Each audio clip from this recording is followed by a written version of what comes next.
What is going on, everybody? Let's get into the stream.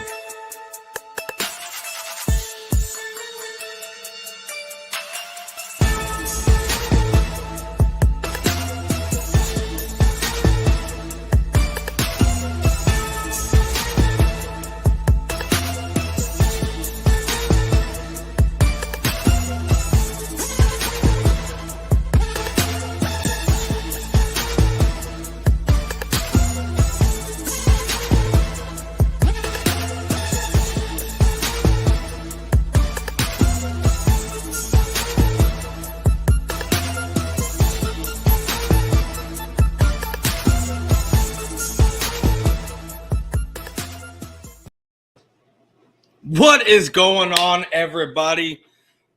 Thank you for tuning in. I have a special guest with me here today. This is a Oscar-winning, multi-Grammy-winning singer, songwriter, actor. You may have seen him in a couple of movies.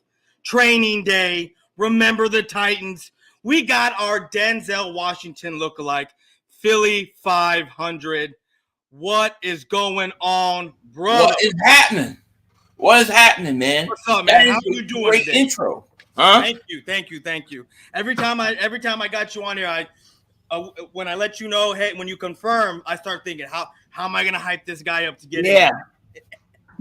I even got my glasses on today because I'm a star. No, exactly. I'm just kidding. I fucked my eye up at work today, and it's all red and swollen. I don't know what I did. I don't know if I rubbed it or something, but it's just killing me. So that's why I have glasses on. I don't think I'm a star. I ain't shit. Well, bro, I appreciate you for coming on, dude. I really do. I know how busy your schedule is with all the YouTube stuff, and I appreciate you taking your time out of your day to come. Man, anytime. I'm glad I could come on, man. You know, you gave me enough notice. If you give me enough notice, I can do it. You know, but sometimes I have to plan it out because, you know, kids and work and who the hell knows what else. Oh yeah, no, I'm the same way. Like I like to give the people at least a week or so in advance. Yeah, you know, just to plan it out. Exactly. Unless I know the guy straight up, or I know he don't got nothing. Then hey, you want to do something? Yeah, let's get it. So But anyway, man. So post draft. Oh yeah, I know you're excited. I know you're excited. How can I not be excited? Like seriously, how can I not be excited? This team has greatly improved themselves, man. They have greatly improved themselves. And your boys, no offense, have taken a step back. Now, the whole question is did you guys take enough steps back that us enough steps forward that we catch you? That's the question, you know, in my opinion. Yeah, no. See, here's what I think. And I was on the same page with you, especially after day one, where I was like, what just happened? Who did we take? You had Karlaftis on the board. You still had Jermaine Johnson on the board. You had Devin Lloyd and Nakobe Dean on the board, right? So I was pretty upset. But then, you know, the rest of the night, did some research, reading, looking at some highlight stuff. And, you know, I honestly believe the Cowboys, they did well for what they needed. You had to talk yourself into it, right? I did. I had to talk myself into it because I didn't know what the Cowboys were doing. You know, I thought they were just picking a guy, you know, out of random. But then come to find out, we're not NFL scouts, right? None of us are NFL scouts. Yeah. Exactly. But you read reports, you hear things that the Cowboys weren't the only one that had this guy trying to get him day one. Right. From what I've heard, you had the Titans trying to move up with Dallas. Trade with them to take this kid. So I mean, if the Cowboys, if he wasn't the only one on Cowboys board, that means he's got to have some talent, and especially at moving him at the guard position, because that's probably more than likely he's going to be our day one starter at the guard position. And then we got our edge rusher replacing him, replacing what's his name, Randy Gregory with Sam Williams. I mean, I like that pick. I really did, but. With you, I want to talk about your team real quick because y'all were very, very hyped with Jordan Davis. I mean, with the way Howie Roseman likes his defensive line, offense. Was it a shock to you that y'all took No, Davis?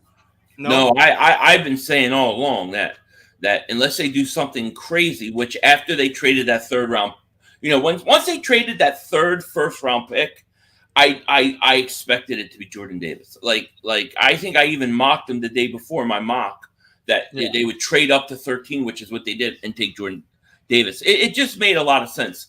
The Eagles' whole defense is predicated on that line, and you got Fletcher Cox, who may not be there next year. He's in last year's contract. Hargrave may not be there, so you have to get some youth in, and I figured, based upon what we had heard, what you've seen of Jordan Davis, and then the Eagles meeting with him so quick, I figured one of those defensive tackles from Georgia was going to end up in Philly. So I wasn't surprised at all.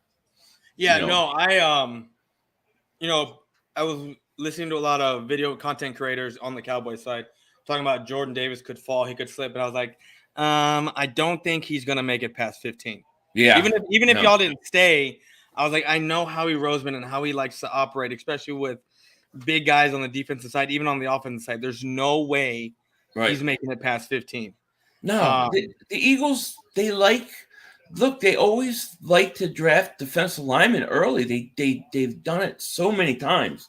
So to me, it was just the no-brainer of no-brainers, really. You know.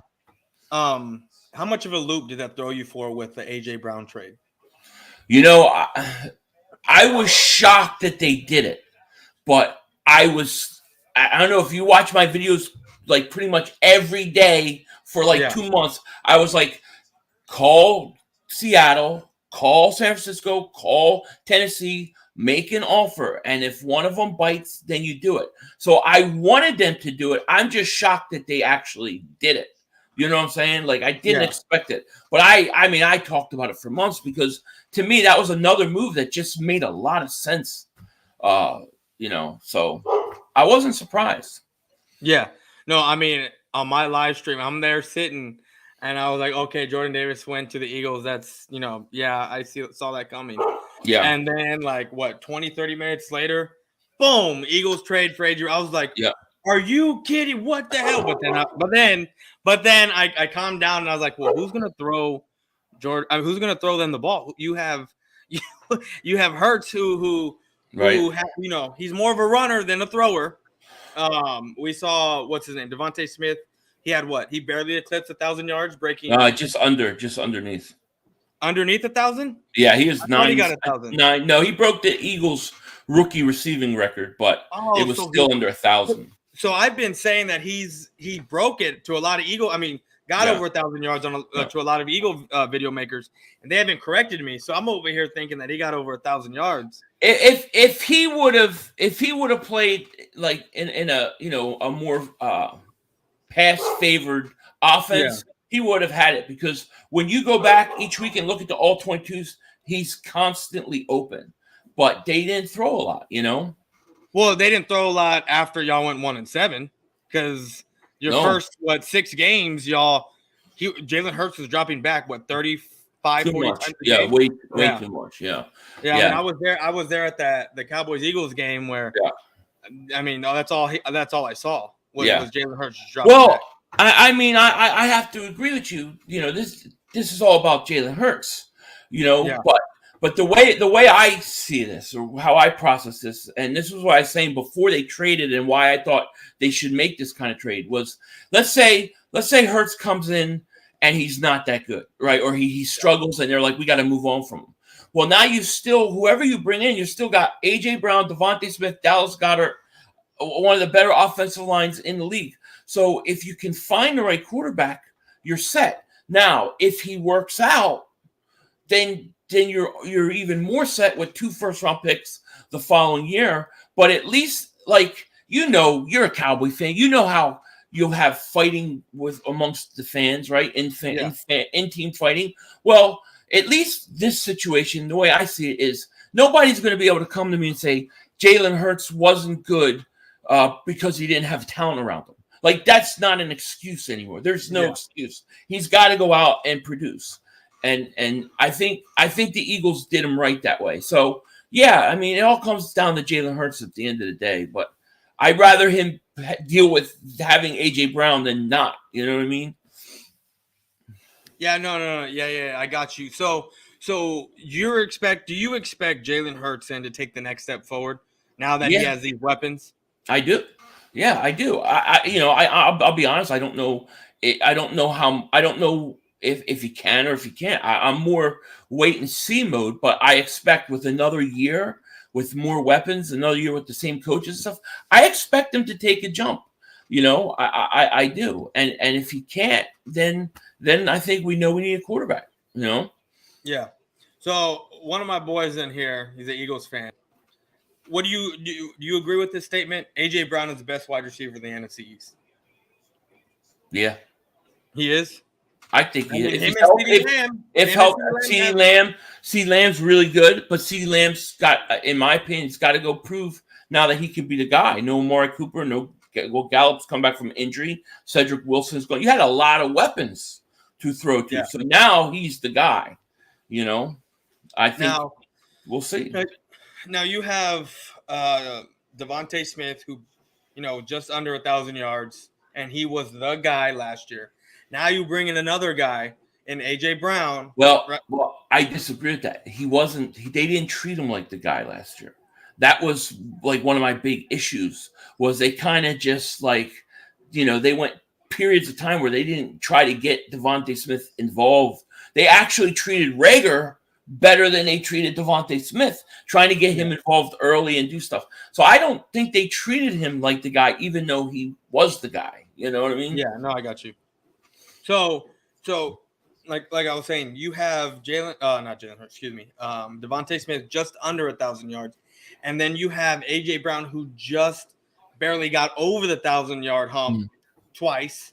Right. And then now you have Jalen Hurts, who needs work. We both agree needs work on his passing game. Yeah. What kind of? I don't want to say. I mean, I guess I can ask. What kind of production do you see out of both these guys since they were just above 1,000 and just below 1,000, and Jalen Hurts struggled to just get one playmaker the ball? Now he has two. Do you think that with the money that you signed AJ Brown to, do you expect him to produce more than Devontae Smith? I don't know that. Yeah, I mean, I think he will initially. I expect him to do more than Devontae Smith, but I think in 2 years Devontae Smith's a better receiver. I think his upside is so great. But I think initially, I expect AJ Brown to produce. I mean, it's really going to depend on Hurts. What kind of jump does he make? Like, let's say Hurts makes the jump that Carson Wentz made from 2016 to 2017. Then I think you got 2,000-yard receivers. Yeah, but in 20, I mean, I don't remember what Carson Wentz stats were in 17, but in 17, when y'all won the Super Bowl, y'all were ranked third in rushing? We were third in rushing, but he threw I think 30, I want to say 33, 34 touchdowns, something like that. Yeah, he had a huge year. Now I know. No, go ahead. No, I was going to say I don't think the Eagles. I think they're going to pass more this year. The question is how much more are they going to pass? But I do think that they will pass more this year. So you're trying to find a happy medium, like between what it was in the first 7 games and then what it was in the last half of the season. Yeah. You kind of want to in between, more of a balanced attack then. I think so. What I would personally like to see is I'd like to see them cut down on Jalen Hurts' design runs. Like, he can have some, but just not as many. Like, try to keep them upright. You want to run the ball with the running backs as much, and then throw a little more. I'm okay with that, But I do think you gotta trust that Jalen Hurts. You gotta give him a chance to go out and throw the ball. Yeah, no, I feel that's the thing that you and I talked about on the last show that we had together was the Eagles not putting weapons around Jalen Hurts. Right. You can't properly evaluate him. Well, now he has the weapons. Now you add the AJ Brown. You have Devontae Smith there. You move J. Jaw to tight end. You got your Dallas Goedert. Yeah. Your offensive line, Brandon Brooks, right? That's the one that got hurt. Brandon Brooks retired. He retired. Okay. Yeah. So now you have. So who's going to fill that spot then? For you? Well, it looks like it's going to be either Isaac Seumalo there's talk about possibly Cam Jurgens, the rookie they drafted in the second round, playing right guard for a year. Oh, okay. So do you expect with Cam? Every time I think of that lotion. I know, right? I think why not? I mean, if they think he can play, let him play. I mean, you got he'll play between Kelsey and Lane Johnson, so he's got some help on that offensive line. Sayamalu's probably, I'm not a big Sayamalu guy. A lot of people like him a lot. I think he's very good in run blocking, but I don't like his pass protection. So there's some guys. The Eagles got some depth on the offensive line. That's really their strength, really. Yeah, no, for sure. The Nakobe Dean. I know you were very excited. Oh man, about that pick. Yeah, about that pick. What? Okay, so. And while I was doing my live stream, I had you and Joey on my phone, so I was kind of going back. Actually, I had you and Joey on my like on the background, like on another tab. So like I would, be listening over here while I'm still talking and listening to what y'all were saying. Everyone was going crazy and freaking out of why Nakobe Dean fell. I mean, once everyone started to find out that he was hurt, I mean, were you still surprised that y'all took him? I was surprised. I was a little surprised that they took him just because he's a linebacker and but I'm glad they took him. I mean, I think when you get to the third round and you're basically dealing with a guy that's a top 25 talent, everybody had him going first round that I saw. So at that point, it's worth the risk. But I still question, like, what the hell's going on? Because he just was at his rookie camp. He was practicing, running around like nothing, like there was no problems. I was like watching closely, see if he's like, limping or holding his shoulder. He looked fine. And he's like, I was fine. I have a strain. So I don't know what to believe what the hell happened there. It's just, it doesn't add up, man. Yeah, it was weird because when I was listening, they talked about he had tendonitis in either his knee or his elbow. Then he had what was it? Torn rotator cuff, which pectoral something. Which he had surgery on last year. But then he had a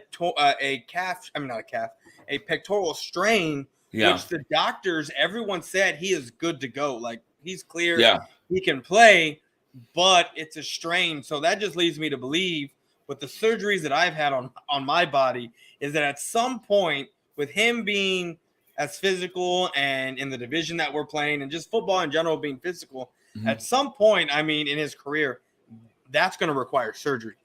Could, yeah. I mean, totally could. But like, even let's say if he had a pectoral needed surgery, I would have had no problem sitting him out for a whole year because it's just such a good value pick. You know what I mean? Like, I just thought it was great. And listen, sometimes they get it wrong. Jeremiah Trotter had 2 bad knees, and they said that he would not play more than 3 years of football, and he played way longer. So you just don't know sometimes, But I thought it was worth the shot. I mean, I thought we haven't had a linebacker that talented in a long time, Yeah, I can't remember a linebacker for y'all's team like that in forever. No, it's been probably since Trotter, to be honest. Now, I know you said that you were surprised. I mean, we were all surprised that y'all took Dean. To be honest with you, actually, the Cowboy fans weren't surprised you took Dean. Mm-hmm. We expected it. Like, I was listening to a lot of Cowboy fans as I'm going, doing my thing, and they're like, all I kept hearing was trade up, trade up, trade up. Right. The Eagles are going to take him. The Eagles are going to take. We need linebacker help. And then it come to find out what happened, and then y'all took him. And I guess it wasn't a surprise to us because we know y'all don't value the linebacker position. Right. And this is what I'm trying to say in other streams. It was, which y'all still don't because y'all didn't take him in the first round, but it was a value pick, like what you were saying. Where his value was great because he's in the first round, but you still don't value that linebacker position because you didn't take him. Well, we haven't taken. Yeah, we haven't taken a linebacker since 1979 in the first round. So, yeah, it's just the way it is. But it doesn't surprise me because the Eagles are probably looking at going like, look, hey, this isn't a position we super we value super heavy. But now we can get this guy a first round talent, and we're going to pay him third rounder money. You know what I mean? That's a bargain for them. Yeah. No, man, I was watching I think it was one of your videos. It was, and y'all brought in, it was a clip where Jordan Davis was walking in next to Nakobe Dean. Yeah. Jordan Davis made Nakobe Dean look like a Cabbage Patch Kid. Like, I know. He looked extremely tiny next to Jordan Davis. Yeah, he's a monster, man. I mean, yeah, I know. He's a monster. He's just got to stay in shape. To me, that's the whole thing with him. I don't know if it was you or someone else, but someone said that he actually came into camp slimmed down. Like he does. Got more in shape. Yeah, I think he's lost. I don't know what he was weighing at. I know during the season he was like 365. Then for the combine he was about 341, and then they said he was lighter. He actually looked thin, like when you saw him at rookie camp. But he said he wants to play around 330. So I mean, we'll see. Now, how do you expect y'all are going to use Jordan Davis? Like, I know he's a big old run stuffer. Yeah. I mean, since he is a rookie and you do still have Fletcher Cox, is he going to be in a rotational piece with Fletcher Cox? I don't expect him to start. I expect him to rotate in and out first year. He's still got to get better at pass rushing. Like, that's one of his weaknesses. He's got to become a better pass rusher. And there'll be time to work on it and learn from a guy like Fletcher Cox. They also want to play like hybrid, They want to be able to go in and out of a 4-3-3-4. So at times I'm sure he'll be that nose tackle too. So, you can put him in 4-3 defensive tackle, and you can put him at nose tackle in a 3-4. So I think they're going to use him all around. But he'll rotate in first year, I expect. And then with Nakobe Dean, what do you expect? Is he going to be rotating also? I mean, do you expect him to start day one? I expect Nakobe Dean to start if he's healthy. I think he's healthy, but I just think the whole thing's so weird. But if he's healthy, I think he starts. I think he's better than pretty much every other linebacker we have already. I mean, Yeah. I mean, Hassan Reddick, he's a linebacker edge rusher, but I think Dean starts day one. Yeah. Now I know your defense didn't blitz a lot last year, right? Y'all didn't do a lot of blitzing. Yeah. With Hassan Reddick being, getting a lot of sacks last year when he was with Carolina, right? That's who he was with last year. Right? Yeah. Do y'all expect to blitz more this upcoming year? Well, the defensive coordinator Jonathan Gannon, like his big thing was, I don't have the personnel to blitz how I want or to do the things I want. So this year there should be no excuse, because I hated the way they ran their defense last year. Like, they didn't blitz, and you have people like Dak, the first, like, throwing like 80% against us. I mean, it was absolutely ridiculous. So I expect them to blitz more and be more aggressive, but I don't trust the defensive coordinator. I'm not gonna lie, I don't trust him. So with your upgrades, I want to ask you this, because this has been going around a lot. All right. Y'all have the best roster in the NFC East, yes or no? Yes. Just because of AJ Brown, Nakobe Dean. Well, if we're talking about overall roster, I think so. But the quarterback's the big question mark, because I think Dallas is the best quarterback in the division. But if you look at the Eagles' offense, I think the Eagles got the best offensive line in the division. I think they got the best tight end in the division. I think they got the best wide receiving core offensively. I think defensively, I think Dallas has maybe, with Parsons, the best pass rusher, or best defensive player. I think Reddick is a double-digit sack guy, so he negates some of that. And I think our linebackers are a little closer to Dallas than they were a year ago. So I think potentially they could have the best roster in the division, but they really have a big problem at corner and safety. Oh, like, yeah, that's the problem. Thing. Yeah, that's what I was going to ask. So Nakobe Dean, him alone, because we already know who your linebacker. What is it? What's that kid's name? Kazir White. Yeah, the one that's always getting hurt. Oh, T.J. Edwards. No, not T.J. The other one, the one you drafted a couple years ago. Sean Bradley. No. He was a speedster guy. He kept Alex Singleton. No, not Singleton. He always keeps getting hurt. Davion Taylor. You're talking there about. you go. You have Taylor, you have Yeah. N'Kobe Dean, and then you have Hassan Reddick, who's an edge rusher. Yeah. Which we needed linebacker help too. So this Damone Clark guy, who's probably not going to play this year because he has that spinal fusion surgery that he had. Which when we drafted him in the 5th round, I was like, take this guy, because if he pans out, I mean, this guy dropped 50 spots, like just in his ranking because of that surgery. So I mean, we have Jabril Cox, who's going to come back off of injury, Parsons, who's a hybrid off of edge, and linebacker. And then we also got like our day 2 pick was Sam Williams. And Sam Williams he's not a slouch.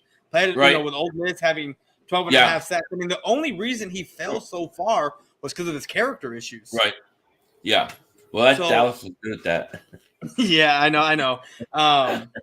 But that's where I have my little problem with y'all saying y'all have the best rosters, because your secondary is what kind of it baffles me, because all you outside of Slay, who are you expecting to start at the safety positions and at the corner positions? That's the problem. Like that's the big problem with the Eagles right now, and I expect them to address it. Like I expect them to still find another corner and bring it in. But it's fair to say that, like when I think of the best roster, I mean, I think offensively the Eagles have it. Defensively, I still think Dallas may be a little better because of those holes.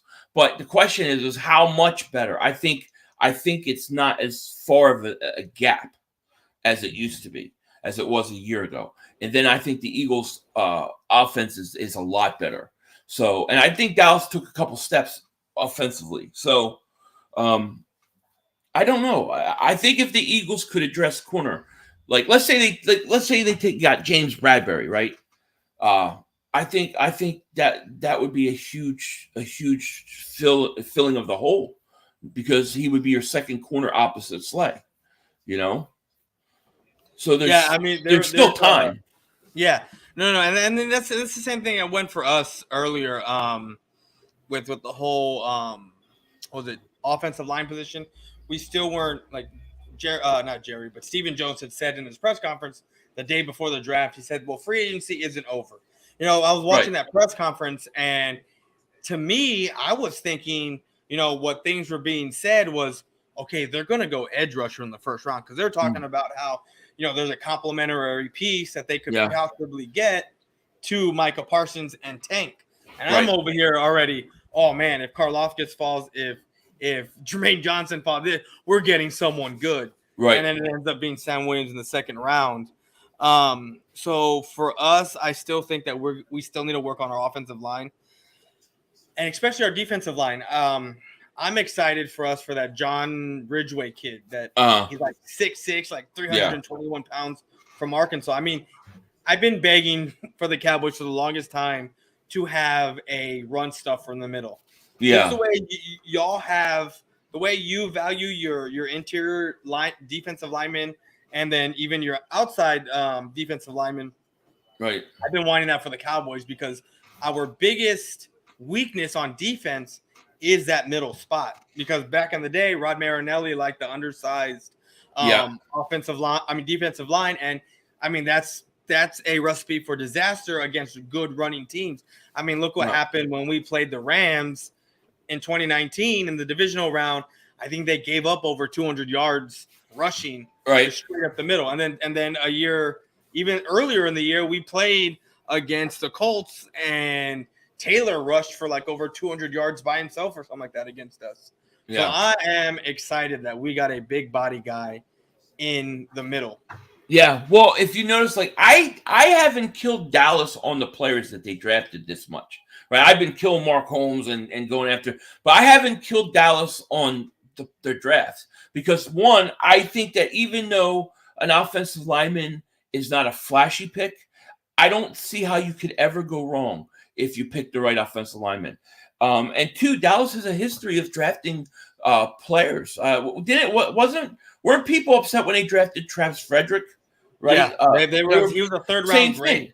Yeah, he was so a 3rd same round thing. grade, Dallas has done a good job drafting players, so I'm not underestimating any of the picks that they made at all. You know, the question is with rookies is just how quickly do they come in and help you? You know, that's always a question I have. So, what's your takeaway? Because I was watching a video, and I believe it was yours about Strong. How what's his name? It was either yours or Joey Shakes. How Nick Sirianni made the comments of, he's got the arm, he's got the IQ for it, and then I think that was you where you said, watch out, something could happen, maybe. Well, I no, that was Joey. I didn't say I didn't say that because I don't think at this point I'm not saying Carson Strong's going to sit there and replace Hurts. A lot of people think that because he has a big arm. There's no question about it. He's 6'3", 220 pounds or whatever, and he's got a big arm. But I still got to. I mean, he's got to get on the field and play before I can say anything about him. You can look good without the pads on. But, when you're getting, when Parsons coming at you or whoever, it's a different story. So I have to wait and see. He does got talent, though. I think the Eagles' idea for him would be more, let him learn as a third quarterback, and then he can back up Hurts next year if everything works out. Because the way I see it is based upon what the Eagles did with A.J. Brown stuff. Like, they want Hurts to be successful. And they're giving him a chance. Now, I don't know if he's the guy or not. I have no idea. But I think they want him to be, So I don't see Strong at this point coming in and being a threat. Now, maybe if he goes out in preseason or whatever and he starts tearing it up, it'll be a different story. But it's too early to know, So I got to ask you, with what we've seen Howie do in the past with the draft, and right. I mean, y'all all praise him for the trades and the GM work of like actually signing players, making moves to make salary cap room. Right. He finally has a good draft, right? Finally. But then the weird thing is that he now fired basically everyone around him. I have a theory on this. I don't know if our theories are the same, but my question to you is in the past, was it Howie consulting with everyone else and those guys had influence? And now this year, Howie just did it by himself and said, look, this is all me. And now I'm firing everyone else. I don't know. I know that the analytics department has had a big influence with his picks, especially early picks in the past. So that's always been a big thing. I feel like he didn't just go analytics. It seems like he drafted football players, like the best football. So that was the nice thing. But I have another theory on this whole thing. Now this is a conspiracy. I have no proof. I'm not saying I have proof. But maybe Howie was the dude that put out the report about Nakobe Dean, or somebody in the scouting department did it. And they planned to get Nakobe Dean to fall to them in the third round, and now he's got to clean it up. So now he's firing everybody. It's just a theory. I don't know. I have no proof, but I can't figure out why you have your best draft and all of a sudden you fire all these guys.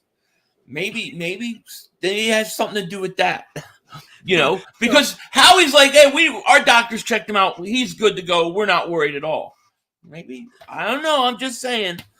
So this is the equivalent to the NFL going into New England and telling Tom Brady, drop your phone on the floor and we're stepping on it. We're covering this up. We're hiding all the text messages.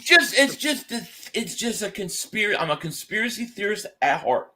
Yeah. So I'm trying to make sense of the whole thing. Now I'm not saying how he did it. Maybe one Scott, but they had no problem taking Nakobe Dean, and they had no concerns about his injury. And then everybody gets fired. So, I don't know. So the schedule, I mean, we already know who we're playing, right? You already know what teams you're playing. I already know what teams I'm playing. I mean, they're all the same. Right. The schedule comes out, Thursday? Thursday, yeah. With who we know we're playing, what is it, the AFC South? Right? AFC South. South. We're playing, We play all 6 times. Then we play the NFC South, or is it the NFC North? The North, the NFC I North. think it's the NFC North. Yeah. So what do you? I really don't want to ask you what your prediction of what your record's going to be. Too early for that. Yeah. But what is your feel on this schedule? I mean, no matter where we play anyone, I mean, the schedule seems like fairly easy with the teams that we have on our schedule. Yeah, I think you guys have a little harder schedule than us, though, right? Well, I mean, the only thing that separates us is that so we play the NFC North and then we play the AFC South.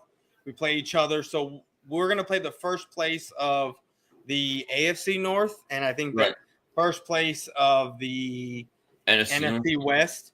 Oh, yeah, the NFC West. So we're gonna have the Bengals, and then that's an interesting game. I think that I don't think the AFC South is all that. So I think those are very winnable games, and then it's a matter of where you have your home games. Like I think we play the Colts in Indianapolis. Actually, I'm not sure. I have to double check, but I think the schedule is not that bad, really. I think for anybody in the NFC East, I think the AFC South is a good matchup. The AFC West would be a problem for all of us, but I think the AFC South is pretty favorable. We'll see how it works out, though. What I'd like those 3 division games at the end of the year all at home. That's what I would love. Yeah, I mean, I would love to go to a game. Like I've been to the Cowboys game in AT&T Stadium, I'll say 3 times. Mm-hmm. I've gone down to Miami to go watch a game. I want a December cold, snowing game. Those are my favorite. Those are my favorite. I love games like that. That's why I never understood teams like Minnesota. Like, why would you play inside when it's such an advantage to play out in that cold weather? I love it. I think it's the best. You'll freeze your ass off, but it's the best, dude. It is. Yeah, I had a buddy who, when TJ Edwards went to the Ravens for a little bit, he was actually his friend was college roommates with TJ Edwards, so they got tickets to go up to Baltimore one year when he was playing up there. And he said, bro, it is a different type of cold up there. I had like 4 jackets on. I had 3 pairs of gloves on. I had like 4 pairs of socks, tennis shoes, pants, and I could still not feel my toes. My toes were still – they were gone. Well, I mean, we're Texas boys, you know what I mean? So we're not used to stuff like that. But that's an experience I would love to have to go up there. Yeah, I love it. Those were my favorite memories. Those cold weather games, tailgating. You get a few beers in you, and you everything kind of numbs up. You don't feel the cold as much. So you're good. You'll be good.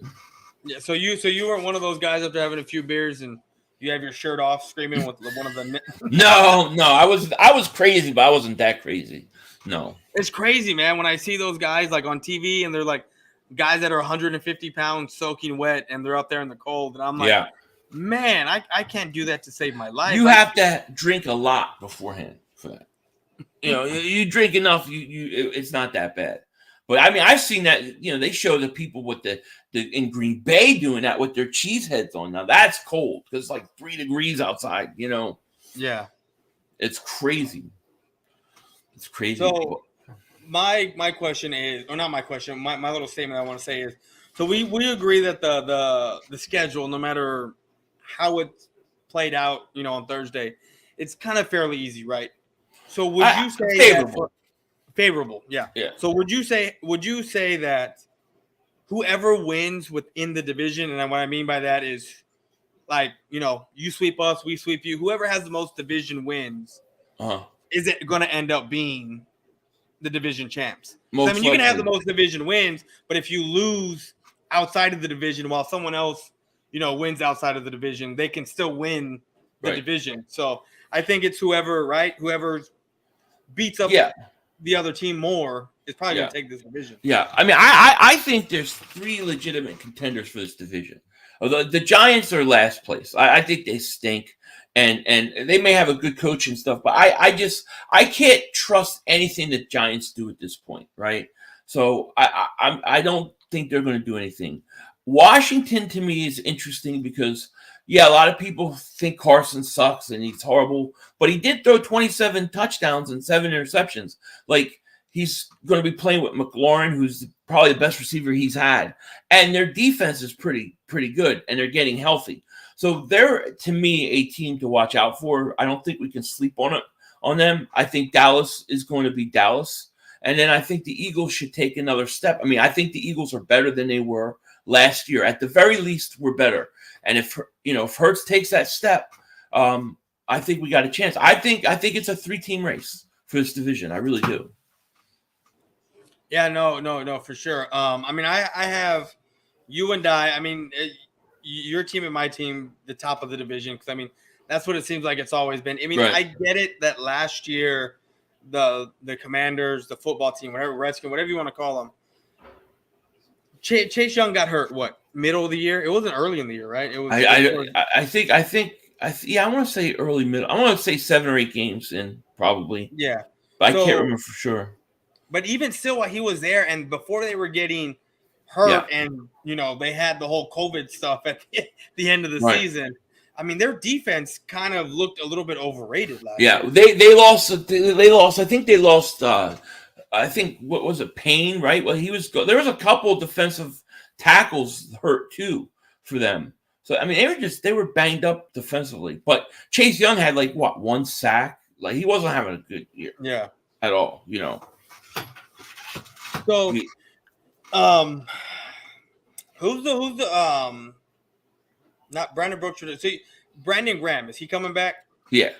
But he's coming back from Achilles. To me, that scares the hell out of me for his age. So I don't know what he's going to do. I think with Reddick, Reddick's had double-digit sacks on 2 different teams. So Arizona and Carolina, he had double-digit sacks. So I expect him to be a 10-sack guy. I think Fletcher Cox is not as good as he was, but I think Hargrave is pretty good. And then Josh Sweat, he's going to have to be better. He came on at the end of the year. So we'll see how much better our pass rush is. I think it'll be better. The question is how much better. Yeah. I just had a question in my head. I just completely forgot. That's that. I do that all the time. Yeah. No, for us and y'all, I'm very excited to see us going head to head. I wish they would set up a Cowboys-Eagles game week 1 because I'm ready. I'm ready. I would love that. Yeah. I mean, I'm tired of Cowboys and Giants or Washington and the Eagles, or y'all play each other. Washington and the Eagles play each other, and the Cowboys play some team outside. You always play the Giants. It seems like. Well, you guys always play the Giants, and we always play Washington. Yeah, I mean, I never understand that. And then last year was so weird because we went the whole division as a whole had 10 games against each other back to back. Yeah. The last, and then it was weird because even though it was 1 extra game, it made it seem like it was 6 extra games by just having that 1 extra. Yeah. One. It was a crazy year last year. And I think they're going to do it again. I think that the league likes that division games late because they're more amplified, you know what I'm saying? So I think you'll see that. No question about it. But if we play Dallas week 1, it's on the road because our home opener has already came out. It's week 2 versus Minnesota on Monday Night Football. Yeah. So if we play Dallas, it would have to be in Dallas, which I'm totally okay with. I don't know if you remember the pickle juice game where the Eagles were playing Dallas home opener. This is when the Eagles started to become good under Andy Reid. This was okay. And it was week 1, and Dallas still had Troy Aikman, and you guys were getting a little older, and we went out there, and our guys were drinking pickle juice because they didn't want to get dehydrated because it was so hot on the field. Yeah. And I think that was kind of you guys had to transition away from Troy Aikman after that, and I think we went on. I think we made the wild card that year, but yeah. So that would be the pickle juice game again. Yeah, that was about 2000 because Troy Aikman had to retire that year because he was getting that offensive line started to wear down. He was getting too many concussions. That's why he had to we have to retire. Yeah, that was. So I think that was McNabb's second year. It was 2000. He came in 1999. So yeah, that's what it was. But I would love to play. I'll play Dallas. I'll play Washington. I don't care. I just I'm ready. yeah, I mean, so am I. I mean, we got what? It's crazy to say that 4 months is a long ways away, but we're already in May, man.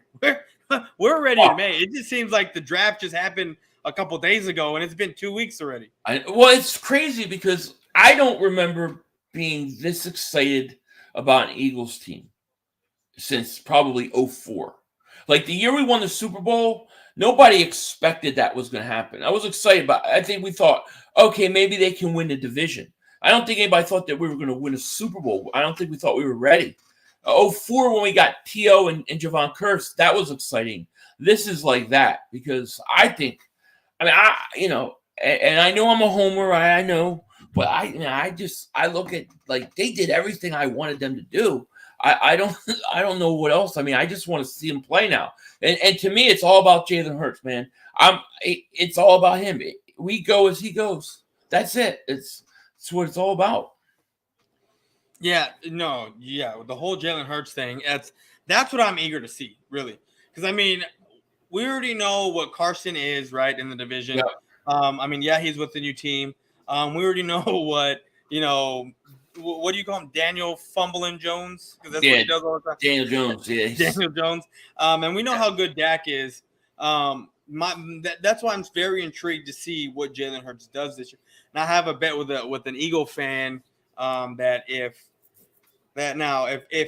he does not touch 3,500 yards and 22 passing touchdowns, then that guy has to give me Cowboys apparel, and then if he does touch both of them, then I got to give him Eagle stuff. And here's the thing is that, and this is why I don't think he's gonna touch 3,500 yards unless he makes his leaps and bounds, because last year, the first 7 games, like I said, y'all were passing 35 to 40 times a game. Yeah. And he really wasn't making his yardage until like garbage time. Right. I mean, the Cowboys game, when I was there, I think he barely had like over 100 yards that game. And then in the second half, towards the end of the fourth quarter is when he put up like 200 plus yards on the defense. Yeah. Yeah, he did struggle in those games. Like there were games where he did nothing till the fourth quarter, and then he may get 2 touchdowns and things like that. But I thought it was I think it was the Chargers game. There was a game, it was either Chargers or Denver. I think it was the Chargers where he started, I thought, to improve as a passer. Like if you remember, like a lot of times he'll go back and like as soon as there's pressure, he runs to his right, and he wouldn't stay in the pocket. And he started to stay in the pocket a little more, and I thought he got a little better. And then he totally regressed in that Tampa Bay game. So the question is will he be able to take that jump? The thing I like about him is he's a good person, good kid, supposedly a good leader. Everybody likes him. He works hard. So, I mean, I really feel like we'll know this year. We'll know at the end of this year if he's the guy or not. And to me, if he's not, at least I know. I don't have to hear other Eagle fans say, no, we got to give him our year. We had no weapons. There's no excuses. You know what I mean? So let's just say, for the sake of purposes of saying, he's not the guy. Okay. Now you have your pick, and then you have the Saints pick. Saints pick, yeah. At that point, are you trying to go up and get a quarterback then? Yeah, I mean, depends, of course, who the quarterback is and stuff. But I would say theoretically, yeah. And not only those 2 picks, but I wouldn't be surprised if you get those 2 picks and then their first-round pick the following year. So I wouldn't be surprised if it ends up being 3 first-round picks. So, in other words, you're hoping Jalen Hurts pans out, because that's some heavy artillery to give up and mortgage your future on a quarterback. Yeah. Like we all say, guys coming in, they're unproven, you don't know what they're gonna be. So it's a risk. The best case scenario for the Eagles is Jalen Hurts is the guy. He goes out, he throws if he throws probably like 25 to 30 touchdowns, I think he's going to be the guy. I think he'll be the guy.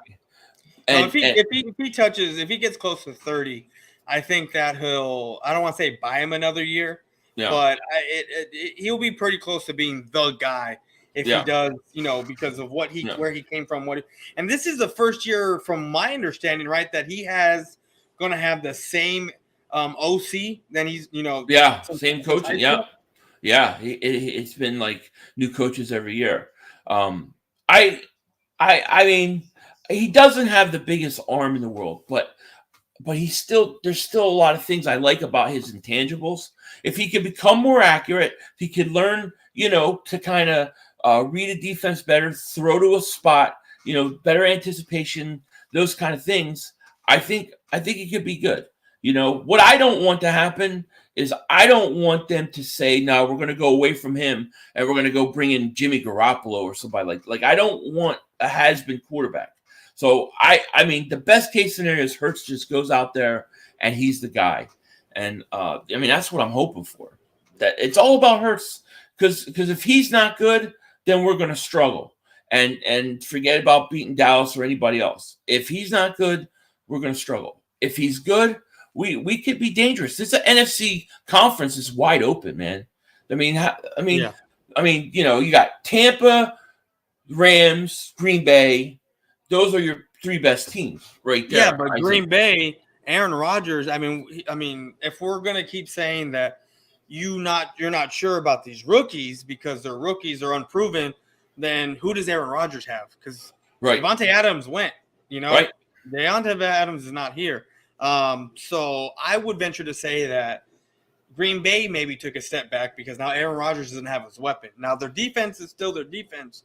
But I feel like, just same thing with the Cowboys with losing Amari Cooper, that offense maybe took a step back. Yeah. Well, I mean, we'll see. Aaron Rodgers has a way of making everybody good around him, though. I mean, that's one of the things he can do. To me, with Aaron Rodgers, they're still dangerous. But, I mean, I think the NFC is wide open. I do. So if Hurts could take that next step, here's my expectations. Like, I think that if the Eagles can win the division and win one home playoff game, I would be happy. Like, I would say, okay, we can build on that, because I don't think the Eagles are Super Bowl contenders right now unless Hurts takes a dramatic jump. But I think we're 2 years from now. I think we are. Yeah. So the moves you made right now are, I mean, you like you said, you're not Super Bowl ready, but you're preparing yourself. You're putting the pieces in place so that way in a couple of years we see your DB room. You just got Slay. I mean, is that a big concern for you going into the future? I mean, I get it. We have the season to play and whatnot, but even next year, how much longer does Slay have before he's either retired or he's up for a new contract? Yeah. Oh no, corner's a big concern long term. I totally agree with that. That's why it would be nice if Hurts is the guy and you could go spend that first round on like a good corner, But yeah, cornerback worries me. Safety worries me. There's some holes, It's all about Hurts though. If Hurts, let's say Hurts goes out and throws 30 touchdowns, they could win the NFC. I really believe that. If he goes and has that kind of year, it's possible, because I don't think the conference is all that good. I think there's a couple teams up at the top, and then I think it's wide open. It's not the AFC West or the AFC. No, it's not. The AFC is stacked. Yeah, the AFC is stacked. It's crazy how it used. Well, I mean, the AFC, was never really stacked. It was always Tom Brady. Right. It was always Tom Brady, and it was just like a gauntlet that you had to go through in the NFC just to get to where you were going, right? But now I think it's different. I think it's, you got the quarterbacks over there along with the wide receivers over there in the AFC, and then you got, some guys in the NFC. I mean, y'all now have A.J. Brown and Devontae Smith. The only thing you're missing is, or not missing, what you're waiting on is an unproven quarterback. For us is that we have Dak, who, I have my feelings about Dak, and then you got CeeDee Lamb. You got Aaron Rodgers still Tom Brady, CJ Goodwin back with them, or did he sign somewhere else? The wide receiver. I'm not sure. Or it was Mike Evans, one of those guys. I thought. Godwin. Yeah, Godwin's back. I think he franchised him, and then Evans is back too. Yeah. So you have the Rams, who I don't know how they did it, bro. I really don't know how they did it to where they they traded everything away to get the Super Bowl, and then they signed everyone with no money. That's why I say when people always say, "Oh, we have no cap room," I see teams do it all the time. Like the Saints had like 50 something million dollars over the cap going into free agency, and then they made a couple moves, and all of a sudden they have money. So it can always be manipulated, you know. Yeah. Always. No, man, but I think it's time. I appreciate you coming on. Oh man, thanks for having me, man. An hour already. Yeah, no, man, I appreciate you coming on. Like I said earlier. Yeah, anytime. Yeah, man, you're honestly one of my favorite guys to watch. I always like your Dallas still stinks. It cracks me up. Thank you, man. I appreciate it. I love watching you too. I love the trolling. I love it. I think it's great. So yeah, my Saturday show this past Saturday when I had my show, I had a bunch of Eagle fans coming in here into my stream, just egging me on. Yeah, I was like, okay, I've had enough today. You're getting my blood pressure up. I gotta go. I will admit we are feeling very good about ourselves right now. No, I know you are. I know you are. And maybe we shouldn't. Who knows? It could come back and haunt us. Yeah. But, no, I like that y'all are feeling yourselves because I'm also talking my crap right now. You know, not so much that yes, the Cowboys are gonna beat you, but I'm just making fun of y'all. You know, when I do my trolling. Yeah, so it's gonna be fun if the Cowboys actually do what the Cowboys do and they win. Then I can just sit here and laugh my butt all the way to the bank. It's gonna be fun. Yeah, it's gonna be a fun year. I don't know how I'm gonna make it like 4 more months for this, man. Like I'm ready right now. So for me, I'm ready right now. But for me, is my son is getting ready to come within a couple weeks. So like I'm gonna have my hands full. Yeah. Until those 4 months are up. And even still, like I already told my wife, like, man, I'm gonna be sitting here with a bottle, you know, calling the game with my beer in my hand. Like, I might have to go upstairs to do because from where I'm at, I'm in the kitchen, and my TV's over there in the TV room. I mean, I get it; it's a 70-inch, and I can see it, but I want to be kind of close to the TV to where I'm kind of close, and I'm upstairs in her computer room. There's a nice TV there that I can take my green screen upstairs and call the game. Yeah. And then I also have an app that I found that someone turned me on to where the games that I don't get on TV, I can click the game that I want to, and it'll send me to the YouTube link that it's on. So I'm able to watch. Cool. I'm able to watch those. Like that's like halfway through the season when the Eagles stopped being shown on TV, like someone told me about it. And I started like I'd have my phone like this watching the Eagles game while the Cowboys are on, or while I'm watching Red Zone. So that was pretty cool. Yeah, that's fun, man. It's going to be a fun season. I cannot wait. I'll definitely enjoy your trolling, huh? So I can't wait for your your stream tomorrow with Philly Jim and that's right. Yeah, that should be interesting. They invited me on, so I'll go on. It should be fun. I'm curious to see what other people have to say. You know. But yeah, I mean, I'm excited. I'm definitely drinking the Kool-Aid, so it might set me up for complete and utter disappointment. But that's how it goes, man. I'm a sucker for this kind of stuff. I am totally. Yeah, no, I am too. I also want to say I appreciate you liking my trolling. I appreciate you having the sense of humor of when I do my videos. I know last year you wanted me to do one on you, so yeah, it was great too. Yeah, no. So this year, now I know like you're cool with it, so I'm I can let loose a little more and have some fun. No, I mean that's what it's all about. You know, it's all in good fun. I enjoy that kind of stuff. Yeah. So you know, I just wish a lot of your fan base was like that. You know, some guys get in their feelings and end up blocking me on certain things. You know, I think a lot of the younger guys are a lot more sensitive than some of the older guys. I think that's what it is, man. But let me say this to you, man. Congratulations on the baby coming, man. Oh, thank you, thank you. You know, I hope that's awesome, man. It's nothing like it. You'll be tired and all that stuff, but just enjoy it because they grow up so damn quick. Yeah, they do. You know, no, it's my first one. It's my wife's. She has her 8-year-old daughter, my stepdaughter. So this is my first one. That's good. But I wanted to talk earlier because we talked about Brandon Graham who tore his Achilles, right? And you're worried about that. I tore my Achilles last year, and Brandon Graham and I are around the same age. So he's 34, right? Something like that, yeah. Yeah. I just turned 34 in April, so I'm still feeling. I mean, now I know I don't have the facilities that he has, but I wake up when it's cold here, and I wake up, my foot's a little stiff. I gotta get it. Yeah. Get it walking just to warm it up, so I'm able to walk correctly. Yeah, I've heard that people who have tear their Achilles, especially older, it can sometimes be a hard injury to come back from. So I do worry about it, but I think Brandon Graham's one more year and then he was going to go anyway. So we'll see. Well, I mean, you had Cam Akers. I mean, I get it. He's 10 years younger than us, but Cam Akers, man, it's crazy that he tore his Achilles and then within 5 months he was back playing. Yeah, that's really fast. Really fast. But all right, Philly, I appreciate you coming on, bro. Thanks for having me.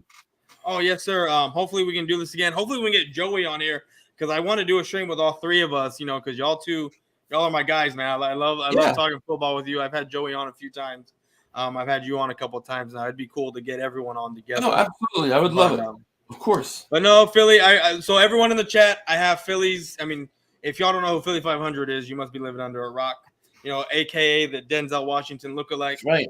So, but if y'all don't know, everything is in the chat. The network channel, my channel, everyone's Twitter is in the chat. But that's it for the stream, guys. We're out. Later. Peace.